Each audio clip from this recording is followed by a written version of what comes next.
बऱ्याचदा ही लेन्स एक्सचेंजची प्रक्रिया पहिल्या काही महिन्यांमध्ये आम्ही करतो, जर तो रुग्ण त्या पर्टिक्युलर लेन्सला ॲडॅप्ट झाला नाही तर. ही लेन्स बदलण्याची प्रक्रिया एक्सपिरियन्स सर्जन अगदी चांगल्या प्रकारे करू शकतात.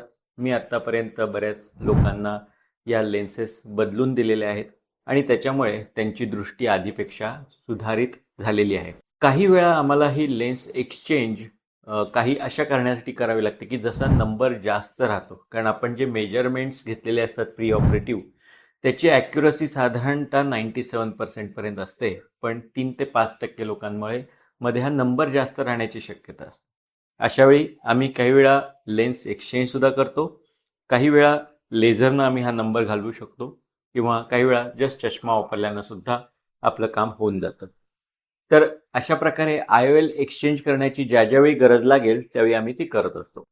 वयापरत्वे काही लोकांना बऱ्याच काळ गेल्यानंतर नैसर्गिकरित्या वयानुसार जर काही लेन्सचा सपोर्ट हा कमी होत असेल तर अशा वेळी सुद्धा आम्ही लेन्स बदलून दुसरी वापरतो. याच्यासाठी सुद्धा जे ॲडव्हान्स टेक्निक, ॲडव्हान्स मशीन्स वापरावे लागतात ते आमच्याकडे उपलब्ध आहे.